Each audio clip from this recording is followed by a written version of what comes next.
Welcome back to my channel. So आज हम admission of partner में मोस्ट आईएमपी सम करने वाले हैं और वो है सम नंबर 14। पेज नंबर है आपकी टेक्स्ट बुक का 211। So let us begin our sum. Rutvi and Princy are partners sharing profit and loss in the ratio of 5:3। Okay, दो पार्टनर्स बताए गए हैं हमें, रुत्वी एंड प्रिंसी। उनका profit and loss sharing ratio दिया हुआ है 5:3। The balance sheet of their firm as on 31/3/2017 was as under. हमें एक बैलेंस शीट दी गई है क्वेश्चन के अंदर। सो बैलेंस शीट को हम बाद में देखेंगे। सबसे पहले हम क्या देखते हैं, ऑलवेज इन्वेस्ट एडजस्टमेंट्स को। सो सबसे पहले एडजस्टमेंट की तरफ देख लेते हैं। They admitted Manan as a partner on 1/4/2017 on the following terms. Okay, उन्होंने रुत्वी और प्रिंसी ने अब एक नए पार्टनर को ला लिया। वो कौन था यहाँ पे, Manan. Manan will bring his personal furniture of ₹75,000 as capital. अभी तक हमने देखा सम के अंदर कि पार्टनर जब भी आता है तब कैपिटल की अमाउंट कुछ ना कुछ लेके आता है, बट यहाँ पे कैपिटल की जगह वो फर्नीचर लेकर आ रहा है। तो क्या डिफरेंसेस होंगे एंट्रीज में, वो हम आगे देखेंगे। Out of creditors 60,000 are payable to Manan which is to be transfer to his capital account. अब जितने के क्रेडिटर्स आपके balance sheet, old balance sheet में बताए गए हैं, कितने के हैं, 1,20,000 के हैं। ओके, ये 1,20,000 के, उसमें से क्या करना है हमको, out of creditor 60,000 are payable to Manan. उसमें से हमें 60,000 तो मनन को पे करने होंगे, तो उतने हमारे क्रेडिटर्स यहाँ पे रिड्यूस हो जाएंगे। Manan will be given 1/5 share in future. यहाँ पे मनन को हमें कितना शेयर देना होगा फ्यूचर के अंदर प्रॉफिट एंड लॉस का, 1/5। Manan will bring 45,000 rupees as goodwill in cash. Manan यहाँ पे गुडविल की अमाउंट लेकर आ रहा है कैश में। कितनी लेकर आ रहा है मनन यहाँ पे, 45,000 की। आगे की पॉइंट बता रही है goodwill of form is valued at 3 lakh rupees. अब जब आपको यही बता दिया गया कि कैश में वो इतनी गुडविल ला रहा है, तो इस पॉइंट का मतलब क्या है कि ये पॉइंट देने का रीजन है कि आपको यहाँ पे पता चलना चाहिए कि उसको एक्चुअल में लानी कितनी चाहिए थी और वो कैश में लेके कितनी आया। तो हम बाद में इसे देखेंगे सम कैलकुलेट करते हुए। Credit purchase of ₹15,000 which was not recorded in creditors account and purchase account but it is included in closing stock। Okay, हमें यहाँ पे बोला गया है कि क्रेडिट परचेज हुई है 15,000 की, जिसे उन्होंने रिकॉर्ड नहीं किया है। ओके, क्या होगा, क्रेडिट परचेज करने से क्रेडिटर्स बनेंगे हमारे, तो वो हमने क्रेडिटर्स पर हमने यहाँ पे शो नहीं किया है, तो हम क्रेडिटर्स में इफेक्ट दे देंगे। And purchase account, but it is purchase account में भी हमने कोई इफेक्ट नहीं दी है, पर हमने कहाँ पे दिखा दिया है, क्लोजिंग स्टॉक में उसे दिखा दिया है। तो देखते हैं कैसे उसकी हम एडजस्टमेंट करेंगे एट दैट टाइम। उसके बाद अगर आप देखो तो market value of stock of 45,000 is ₹36,000। अब जितना 45,000 का स्टॉक है ना, उसकी मार्केट वैल्यू सिर्फ कितनी रही है, 36,000 की। इट मीन्स यहाँ पे अगर हम देखें तो 9,000 की वैल्यू यहाँ पे रिड्यूस हो चुकी है। Liability of workman compensation is ₹28,000। Liability of workman compensation जो दी गई है, अब वो आप अगर बैलेंस शीट में शो करो तो वो दिया हुआ है आपको 60,000 रुपीज़ का। ओके, वर्कमैन कंपेंसेशन रिजर्व, उसमें से हमारी फॉर्म की जो लायबिलिटी बैठती है वो कितनी हुई है, 28,000 की। तो जो बाकी की अमाउंट की डिफरेंस की निकलेगी उसका हम क्या करेंगे, पार्टनर्स को डिस्ट्रीब्यूट कर देंगे। कौन से पार्टनर्स को, ओल्ड पार्टनर्स को, old profit and loss sharing ratio में। Accrued interest on investment ₹24,000 is not recorded।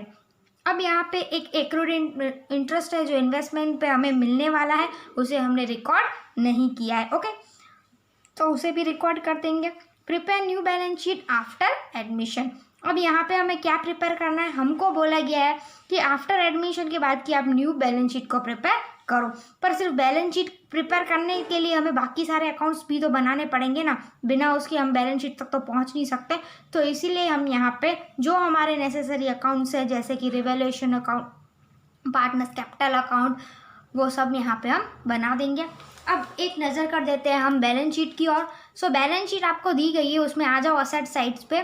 Bank balance आपको बता दिया गया है 60,000, डेटर्स हैं आपके 90,000 के, स्टॉक आपको बता गया है 60,000 का। स्टॉक में हमें इफेक्ट देनी होगी। ओके, एडजस्टमेंट थी इसके रिलेटेड। बिल्डिंग है 4,50,000 की, इन्वेस्टमेंट्स है 1,05,000 रुपीज़ की। लायबिलिटी साइड आ जाओ तो workman profit sharing fund, workman profit sharing fund का हमें क्या करना है, कुछ भी नहीं करना है, एज इट इज़ उसे हम क्या कर देंगे, न्यू बैलेंस शीट में ट्रांसफ़र कर देंगे, क्योंकि ये कौन सा ये फॉर्म की लायबिलिटी होती है, इसे हमें पार्टनर्स को डिस्ट्रीब्यूट नहीं करना होता है। क्रेडिटर्स की भी हम इफेक्ट दे देंगे, वर्कमैन कंपेंसेशन रिजर्व की भी दे देंगे, करंट अकाउंट। ओके, अब यहाँ पे क्या है सब में नया कि यहाँ पे कैपिटल एंड करंट अकाउंट दोनों ही आपको दिए हुए हैं, तो आप जब सम काउंट करोगे आप दोनों ही अकाउंट्स को प्रिपेयर करोगे। रुतवी एंड प्रिंसी का करंट अकाउंट है हमारे पास और कैपिटल अकाउंट भी है। तो जल्दी से हम सम को स्टार्ट करते हैं। अब सबसे पहली एडजस्टमेंट जो हमारी है वो क्या है यहाँ पे कि मनन क्या लेके आ रहा है, पर्सनल फर्नीचर लेके आ रहा है 75,000 रुपीज़ का। तो अभी तक के सम में हमने देखा है कि जब भी नया पार्टनर आता है वो क्या लेके आता है, कैश लेके आता है। सो हमारी जनरल एंट्री जो होती है उस टाइम वो हम क्या पास करते हैं हमारी बुक्स के अंदर, वो हो जाती है cash and bank account debit to partners capital account. Okay, जो नया पार्टनर होगा उसके कैपिटल अकाउंट में। बट आप यहाँ पे देखो तो फर्नीचर आ रहा है, कैश नहीं आ रही है। सो हम यहाँ पे जनरल एंट्री क्या पास करेंगे, furniture account debit to Manan's capital account. Okay, so हम यहाँ पे फर्नीचर अकाउंट को डेबिट करते हुए मनन के अकाउंट में क्रेडिट साइड पे क्या लिख देंगे। अब हमने क्या बोला है, by two Manan's capital account, तो उसकी इफेक्ट भी आप कैपिटल अकाउंट में ही दोगे। सो यहाँ पे हम लिख देते हैं by furniture account. Okay, journal entry क्या थी, furniture account debit to Manan's capital account. तो आ जाओ to Manan's capital account means credit side पे लिख दो बाय फर्नीचर अकाउंट। अब दिखा दो कितने का फर्नीचर लेके आया है वो 75,000 का। अब उसी के साथ साथ हमें क्या करना होगा, इसकी दूसरी इफेक्ट हमें न्यू बैलेंस शीट में देनी होगी। अगर ओल्ड बैलेंस शीट में आप जाओ तो कोई भी फर्नीचर आपकी एसेट साइड पे नहीं है शो, बट न्यू में दिखाएंगे क्योंकि यहाँ पे मनन फर्नीचर भी तो लेके आ रहा है। तो एक एसेट हमारी बढ़ जाती है यहाँ पे फॉर्म की 75,000 का फर्नीचर। ओके, उसके बाद अगर आप देखो तो सेकंड एडजस्टमेंट में बोला गया है out of creditors ₹60,000 are payable to Manan which is to be transfer to his capital account. Okay, अब यहाँ पे क्या करना है कि जो क्रेडिटर्स है ना आपके कितने हैं बैलेंस शीट के अंदर 1,20,000 के, उन क्रेडिटर्स में से 60,000 के क्रेडिटर्स हमको किसको पे करने होंगे, मनन को पे करने होंगे। तो सबसे पहले तो हम क्रेडिटर्स में से उतनी अमाउंट को लेस कर देते हैं। यहाँ पर सबसे पहले हमारे क्रेडिटर्स है 1,20,000 के, उसमें से 60,000 तो हमें किसे पे करना होगा, यहाँ पे मनन को पे करना होगा। सो जब पे करेंगे ना तो हमारी जनरल एंट्री क्या होगी। अब देखो क्रेडिटर्स जो है वो क्या है, लायबिलिटी है। लायबिलिटी इंक्रीज होती है तो हम उसे क्रेडिट करते हैं। अब लायबिलिटी डिक्रीज हो रही है, ओके, यहाँ पे क्रेडिटर्स कम हो जाएंगे, मनन को पे करना है तो उससे क्या होगा, क्रेडिटर्स डेबिट हो जाएंगे। तो जनरल एंट्री आपकी हो जाएगी creditors account debit to Manan's capital account. Okay, तो आप यहाँ पे क्या लिख दोगे, टू मनन्स कैपिटल अकाउंट बोला गया है तो आ जाओ टू क्रेडिट साइड बाय क्या लिख दोगे, क्रेडिटर्स अकाउंट। कितना हो जाएगा यहाँ पे मनन के अकाउंट में दे देंगे हम 60,000। उतने ही क्रेडिटर्स हमारे यहाँ से कम हो जाएंगे जो हम बाद में लेस करके आउटर कॉलम में दिखा देंगे। अब अगर आगे देखो तो थर्ड एडजस्टमेंट में बोला गया Manan will be given 1/5 share in future. Okay, Manan को कितना मिलेगा, 1/5 मिलेगा। आगे अगर आप देखो तो Manan will be bring 45,000 goodwill in cash. और उसके बाद वाली पॉइंट जस्ट हमें बता रही है कि 3 लाख की फॉर्म की गुडविल है। तो सबसे पहले तो आपको यही पता चलना चाहिए कि मनन को एक्चुअल में अमाउंट लानी कितनी चाहिए, क्या 45,000 लानी चाहिए थी उसे। तो पहले कैलकुलेट कर देते हैं कितनी गुडविल लानी चाहिए मनन को यहाँ पे। तो हमारी गुडविल कितनी है फॉर्म की 3 लाख रुपीज़, उसमें से मनन का हिस्सा कितना बैठता है 1/5। अगर हम 3 लाख का 1/5 निकालें तो कितनी अमाउंट होगी हमारी यहाँ पर 60,000 रुपीज़ की। ओके, अब मनन को कितनी लेके आनी चाहिए थी गुडविल 60,000 रुपीज़ की, बट मनन यहाँ पे कितनी लेके आया है ओनली 45,000। तो उसका मतलब क्या है कि बाकी की जो 15,000 की गुडविल है वो भी तो मनन को लानी चाहिए थी। तो जब भी पार्टनर गुडविल की अमाउंट कैश में कम लेके आ रहा है, जितनी लेके आनी चाहिए एक्चुअल उससे कम, तो हमें क्या करना होता है, उसके अकाउंट में से डेबिट साइड पे इफेक्ट देनी होती है, उसके अकाउंट में उतनी अमाउंट को डेबिट करना होता है। और ओल्ड सेक्रीफाइस करने वाले पार्टनर्स को हमें उतनी अमाउंट क्रेडिट साइड पे दे देनी होती है। तो वो कैसे करनी है, उसकी जनरल एंट्रीज पास करते हैं हम यहाँ पे। सो पहली जनरल एंट्री क्या होगी, जब पार्टनर गुडविल लेके आता है तो हमारी जनरल एंट्री क्या होती है, cash and bank account debit to premium for goodwill account. तो यहाँ पे हो जाएगा cash and bank account debit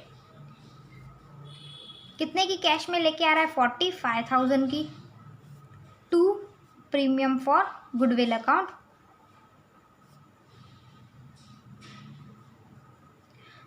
अब यहाँ पे ये 45,000 की गुडविल हम पार्टनर्स को दे देंगे। कौन से पार्टनर्स को देते हैं? जो सेक्रीफाइस कर रहा है उस पार्टनर को। तो सबसे पहले ये भी तो पता चलना चाहिए कि यहाँ पे सेक्रीफाइस कर कौन रहा है, रुत्वी कर रही है या प्रिंसी कर रही है या फिर दोनों ही कर रही है। तो चलो कैलकुलेट कर लेते हैं सेक्रीफाइस रेशियो को। सो सेक्रीफाइस रेशियो को अगर हम यहाँ पे कैलकुलेट करें तो सेक्रीफाइस रेशियो का फॉर्मूला क्या हो जाता है यहाँ पे? Old ratio minus new ratio. अब आपके सम में यहाँ पे ओल्ड रेशियो तो दिया हुआ है 5:3, बट न्यू रेशियो तो दिया हुआ ही नहीं है, तो कैसे कैलकुलेट करोगे? तो आपको एक हिंट दी गई है कि 1/5 प्रॉफिट में हम मनन को हिस्सा दे रहे हैं। तो इसका मतलब क्या हो जाता है, जब भी हमें ऐसे फाइंड आउट करना हो न्यू रेशियो, तो हमारा फॉर्मूला हो जाता है new ratio equals to remaining share into old ratio. Okay, remaining share का मतलब क्या होगा? तो देखो 1/5 हिस्सा आपको मनन को देना है। अगर टोटल आपका एक हिस्सा है उसमें से 1/5 मनन लेके जाता है तो बाकी का 4/5 बचेगा, वो बाकी के दो पार्टनर्स का होगा। ओके, रुत्वी एंड प्रिंसी का। तो यहाँ पे क्या हो जाएगा? न्यू रेशियो रुत्वी का क्या होगा? रिमेनिंग शेयर, इट मीन्स 4/5 में से उसे कितना मिलेगा? ओल्ड रेशियो से उसको इनटू कर दो तो पता चल जाएगा। ओल्ड रेशियो क्या होगा? 5:3 है, इट मीन्स 5/8 हो जाएगा। सो 4 5 जा 20, 5 जा 40।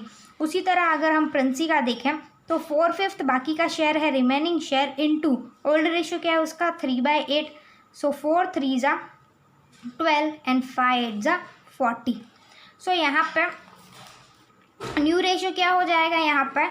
अब रुत्वी प्रिंसी के बाद मनन का भी निकाल दो, तो मनन का क्या हो जाएगा यहाँ पे? 1/5 शेयर आप उसको दे रहे हो। ओके, डिनोमिनेटर इक्वल कर दो, यहाँ पे 40 करना है हमको, तो हम 8 से मल्टीप्लिकेशन करेंगे ऊपर नीचे।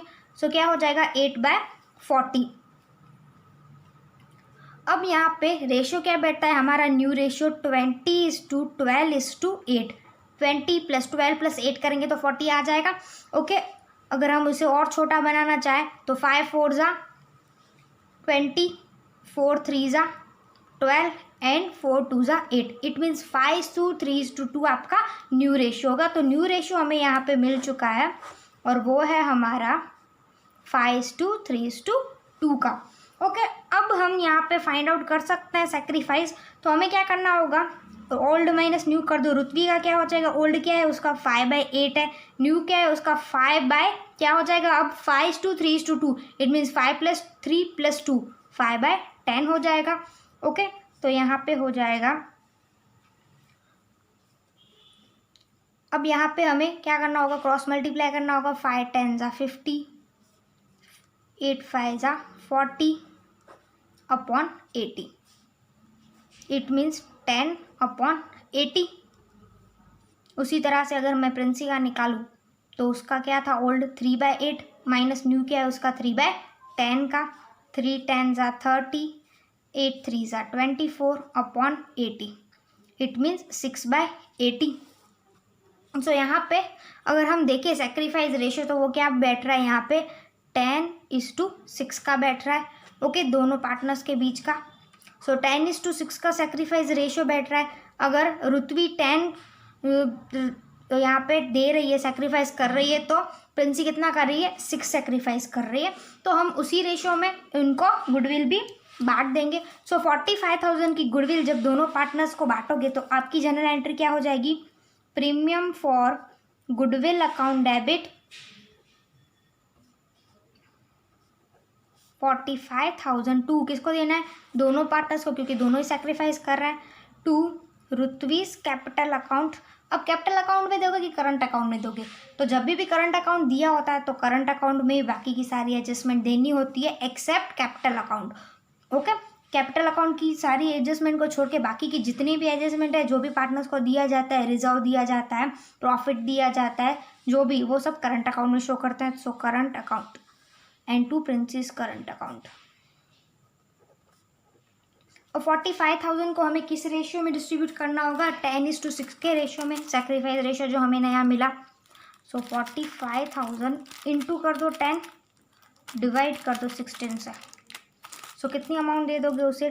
28,125। और बाकी की अमाउंट 45,000 में से बची है वो किसे दे देंगे? हम यहाँ पे प्रिंसी को दे देंगे। सो रुतवी एंड प्रिंसी को जो अमाउंट मिली है, अब जनरल एंट्री के अकॉर्डिंग हमें लेजर में पोस्ट भी करना होगा। सो यहाँ पे दोनों के अकाउंट क्रेडिट साइड में हम दिखा देते हैं। Premium for goodwill by premium for goodwill, Rutvi को मिलेगा 28,125 एंड प्रिंसी को मिलेगा 16,875। ओके, ये हो गई हमारी गुडविल की एंट्री। अब ये तो 45,000 की गुडविल थी आपकी। ओके, इसकी आपने एंट्री दे दी है, बाकी की 15,000 की भी तो देनी होगी। तो 15,000 का क्या करेंगे हम? उसकी जनरल एंट्री क्या होगी वो भी पास कर लेते हैं। सो उसके लिए क्या करना होता है? न्यू पार्टनर का अकाउंट डेबिट करना होता है। सो हमारा न्यू पार्टनर कौन है? मनन। सो यहाँ पे हो जाएगा मनन्स करंट अकाउंट डेबिट, कितने से? 15,000 से। ओके, टू किसको देना है अब आपको? ओल्ड पार्टनर्स को। कौन है old partners? Rutvi and Princy. तो so Rutvi's current account and to Princy's current account. और 15,000 को डिस्ट्रीब्यूट कर दो 10:6 के रेशो में, जो उनका सेक्रीफाइस रेशो है। सो 15,000 इंटू 10 डिवाइड बाय 16। सो 9375 यहाँ पे रिसीव होगा रुतवी को, और बाकी की अमाउंट रिसीव होगी प्रिंसी को 5625। ओके, सो हम यहाँ पे वो भी एडजस्टमेंट दिखा देते हैं। अब लेजर पोस्ट करना है। अब देखो यहाँ पे मनन का अकाउंट क्या है? डेबिट साइड है। तो डेबिट साइड आप क्या लिख दोगे? पार्टनर्स करंट अकाउंट में 2 Rutvi's current account and 2 Princy's current account, bracket में शो कर सकते हो गुडविल। ओके, अब यहाँ पे नाम इन लोगों का लिखोगे, लेकिन अमाउंट किसके में डेबिट करोगे? मनन में। कितनी? इसका था 9375 और इसका था 5625। ओके, अब उसी तरह से हमें क्रेडिट साइड भी शो करना होगा। सो क्रेडिट साइड दोनों पार्टनर्स हैं यहाँ पे, क्रेडिट साइड पे 2 पार्टनर्स हैं, उसको हमें क्या करना होगा? क्रेडिट साइड पे नाम किसका आ जाएगा? मनन का आ जाएगा। क्रेडिट कर देंगे हम किसके अकाउंट में? रुतवी और प्रिंसी के। तो हम क्या लिख देंगे? बाय मनन्स करंट अकाउंट, ब्रैकेट में आप शो कर सकते हो गुडविल 9375 5625। ओके, इसके अकाउंट में से डेबिट किया, इनके अकाउंट में क्रेडिट कर दिया।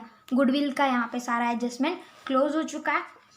अब यहाँ पे एक और बात है कि वो कैश में गुडविल लाया था। Okay, so cash and bank account तो हमने इस सब में बनाया नहीं है, सो इसीलिए मैं यहाँ पे एडजस्ट कर देती हूँ।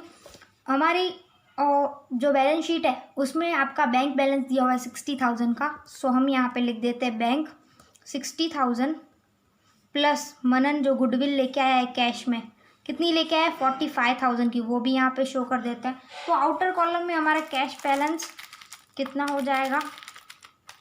1,05,000। और कोई एडजस्टमेंट नहीं है तो फिर इसलिए अकाउंट बनाया नहीं है, वरना अकाउंट भी बना सकते हैं हम।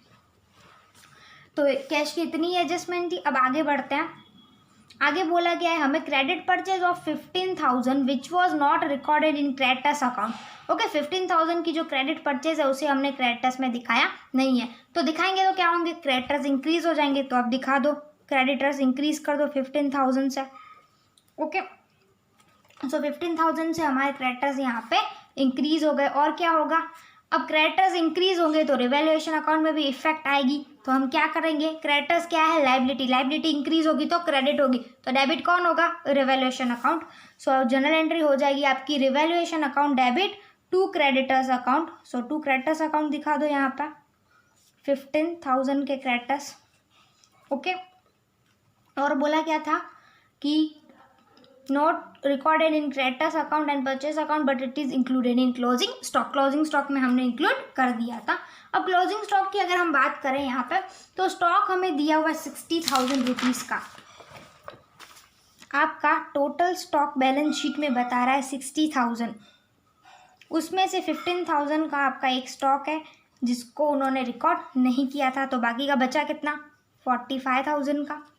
ओके, उसके बाद आपकी 7th एडजस्टमेंट ऐसा बताती है कि market value of stock of 45,000 is ₹36,000। तो जो 45,000 का स्टॉक है ना, उसकी मार्केट वैल्यू अब कितनी बची है? 36,000 ही बची है। इट मीन्स अगर यहाँ पे देखें तो 9,000 की वैल्यू उसकी कम हो चुकी है। तो अब स्टॉक कितना बचा हमारे पास? एक ये 15,000 का और ये तो है 36,000 का। तो टोटल स्टॉक बचा कितना हमारे पास? 15,000 प्लस 36,000, इट मीन्स 51,000 का स्टॉक बचा है। सो हम यहाँ पे जो बैलेंस शीट में स्टॉक दिखाएंगे ना, वो कितने का हो जाएगा? 51,000 का हो जाएगा। सो बैलेंस शीट में पहले तो शो कर देती हूँ मैं स्टॉक को। Stock 51,000, okay, 15 plus 36। और उसके बाद ये जो स्टॉक रिड्यूस हुआ है उसको भी तो रिवैल्यूएशन अकाउंट में शो करोगे। सो जनरल एंट्री क्या होगी? स्टॉक क्या है? असेट। असेट इंक्रीज होती है, डेबिट होती है। असेट डिक्रीज होती है, क्रेडिट होती है। यहाँ पे हमारी असेट कम हो रही है, क्रेडिट होगी, तो डेबिट कौन होगा? Revaluation account. सो आपकी जनरल एंट्री हो जाएगी revaluation account debit to stock account. So stock show कर देते हैं। कितने का डिफरेंस बता रहा है? 9,000 का। ओके, आगे देखते हैं। Liability of workman compensation is ₹28,000। अब लायबिलिटी ऑफ वर्कमैन कंपेंसेशन अगर बैलेंस शीट में रिजर्व देखो तो वर्कमैन कंपेंसेशन का रिजर्व 60,000 रुपीज़ का है। ओके, 60,000 का आपका रिजर्व है। उस रिजर्व में से आपकी लायबिलिटी बैठी है 28,000 की। इसका मतलब क्या है? 28,000 आपको पे करना होगा। सो यहाँ पे वर्कमैन कंपेंसेशन रिजर्व शो कर दीजिए न्यू बैलेंस शीट में 28,000 का। बाकी का जो बचा है उसे आप पार्टनर्स को डिस्ट्रीब्यूट कर दोगे, ओल्ड पार्टनर्स को ओल्ड रेशियो में। ओके, सो 32,000 का बचा है यहाँ पे। अब 32,000 को हमें 5:3 के रेशियो में देना होगा। ओल्ड रेशियो है ना हमारा 5:3। सो जनरल एंट्री हमारी क्या हो जाएगी? Workman compensation reserve account debit to Rutvi's capital account and to Princy's capital account और current account. Okay, current account है तो करंट अकाउंट में ही शो कर देते हैं। By workman compensation reserve account कितना है? 32,000 का। कौन से रेशियो में डिस्ट्रीब्यूट करोगे? 5:3 में। तो कर देते हैं यहाँ पे। सो 20,000 रुपीज़ रुतवी को मिलेंगे और बाकी के प्रिंसी को मिलेंगे 12,000 रुपीज़। ओके, कर दी journal entry pass, balance sheet में भी शो कर दिया है। आगे बढ़ते हैं। लास्ट एडजस्टमेंट हमारी है accrued interest on investment 24,000 is not recorded. हमने रिकॉर्ड नहीं किया है एक्रूड इन्वेस्टमेंट के इंटरेस्ट को, एक्रूड इंटरेस्ट ऑफ इन्वेस्टमेंट को। अब यहाँ पे एक्रूड इंटरेस्ट क्या होता है? हमारा असेट होती है। ओके, आज नहीं तो कल मिलने वाला है इंटरेस्ट आपको, असेट है आपकी। अब ये आउटस्टैंडिंग असेट मिलेगी तब असेट बढ़ेगी। असेट बढ़ती है तो क्या होता है? डेबिट होती है। तो कौन क्रेडिट होता है? Revaluation account. तो जनरल एंट्री हो जाती है outstanding accrued interest account debit to revaluation account. तो लिख दो यहाँ पे by outstanding accrued interest on investment कितना मिलने वाला है? 24,000। अब दूसरी कहाँ पे इफेक्ट दोगे? न्यू बैलेंस शीट में हम दिखा देते हैं interest on investment, accrued interest on investment 24,000। दोनों ही इफेक्ट दे दिए। अब हमने सारी एडजस्टमेंट को खत्म कर दिया। यहाँ पे आ जाओ बैलेंस शीट में। एसेट साइड पे सबसे पहले दिया हुआ है बैंक बैलेंस, उसकी इफेक्ट दे दी है डेटस। डेटस को शो कर दो यहाँ पे। कोई यहाँ पे एडजस्टमेंट नहीं दे के रखी है तो आउटर कॉलम में दिखा दो 90,000 के डेटस। स्टॉक तो हमने शो कर दिया है यहाँ पे। बिल्डिंग कितनी दे के रखी है हमारी? 4,50,000 की, उसे भी शो कर देता है। इन्वेस्टमेंट्स दिखा देते हैं 1,05,000 रुपीज़। अब आ जाओ लाइबिलिटी साइड। लाइबिलिटी साइड हमें क्या दिया हुआ है? Workman profit sharing fund. So सबसे पहले हम दिखा देते हैं यहाँ पे वर्कमैन प्रॉफिट शेयरिंग फंड 30,000 का। क्रेडिटर्स तो यहाँ पे शो कर दिए हैं, सिर्फ यहाँ पे लेस करना रह गया है। सो 120 माइनस 60 प्लस 15, सो कितने होंगे क्रेडिटर्स हमारे? 75,000 के। अब उसके बाद current account, workman compensation reserve तो हो गया। करंट अकाउंट के बैलेंसेस को शो कर दो। करंट अकाउंट में क्या लिख दोगे? By balance brought down. क्या है रुतवी और प्रिंसी का? 1,50,000 एंड 1,95,000। उसके बाद कैपिटल अकाउंट में आ जाओ, बाय बैलेंस ब्रॉट डाउन। क्या है रुतवी का? 1,20,000 एंड प्रिंसी का 90,000। अब यहाँ पे एडजस्टमेंट हो गई, बैलेंस शीट के सारे बैलेंसेस भी लिख दिए हैं। अब आती है बारी क्लोज करने की अकाउंट्स को, तो क्लोज करते जाओ। सबसे पहले आप रिवैल्यूएशन अकाउंट को क्लोज करो। सो रिवैल्यूएशन अकाउंट 24,000 यहाँ पे देख लेते हैं कितना है। 15 + 9 24,000। दोनों ही साइड इक्वल बैठ रहा है। नो प्रॉफिट नो लॉस, यहाँ पे तो कोई प्रॉफिट भी नहीं हो रहा, लॉस भी नहीं हो रहा। आगे बढ़ते हैं, कैपिटल अकाउंट को क्लोज कर दो। सो यहाँ पे मनन का बैलेंस कितना हो जाएगा? 75,000 + 60,000 1,35,000। सो मैं लिख देती हूँ यहाँ पे टू बैलेंस कैरी फॉरवर्ड। मनन का कितना जाएगा आगे? 1,35,000। उसके बाद प्रिंसी का 90,000, रुतवी का 1,20,000।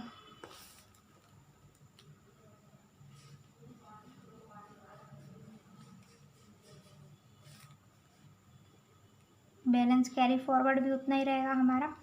अब ये जो कैपिटल अकाउंट के बैलेंसेस है पहले उसको शो कर दो। So capital account Rutvi and Princy कितना आ जाएगा? 120, 90 और मनन का 135। आउटर कॉलम में शो कर देते हैं 120, 90, 135, 345। अब बचा करंट अकाउंट। करंट अकाउंट में आ जाओ। अब यहाँ पे सबसे पहले अगर मनन को देखें तो क्रेडिट साइड कुछ भी नहीं है, डेबिट साइड है अमाउंट यहाँ पे उसकी। सो यहाँ पे मनन का अकाउंट 9375 + 5625। डेबिट किया था हमने 15,000 गुडविल से, तो अब क्रेडिट साइड पे अमाउंट लेके जाएंगे तो क्या लिख देंगे? By balance carry forward 15,000। Okay उसके बाद रुतवी और प्रिंसी का क्लोज करें। सबसे पहले क्रेडिट साइड से क्लोज करें तो 195 + 12 + 16 875 + 5625। तो टोटल हो जाएगा 2,29,500। 2,29,500।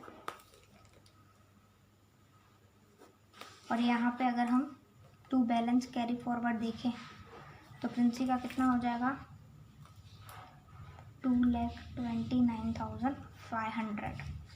और उसी तरह रुतवी का अगर हम देखें 1,50,000, 20,000, 28,125 एंड 9,375, 2,07,500।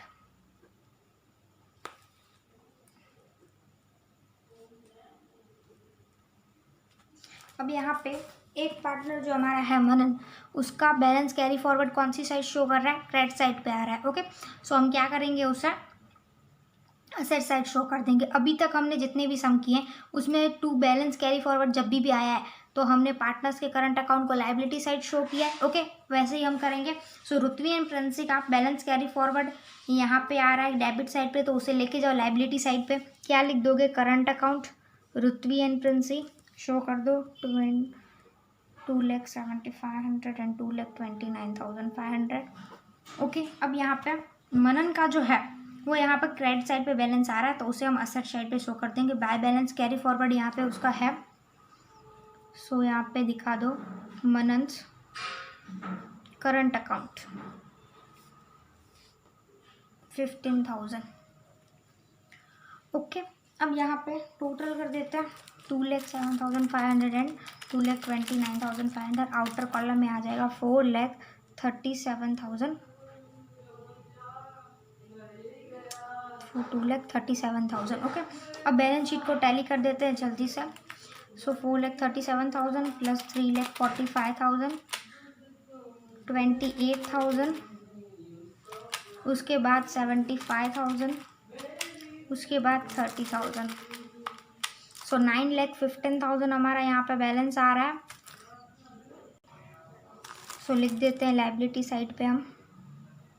अब उसके बाद असेट साइड भी उतना ही आना चाहिए, तो एक एक अमाउंट को लेस करते जाओ।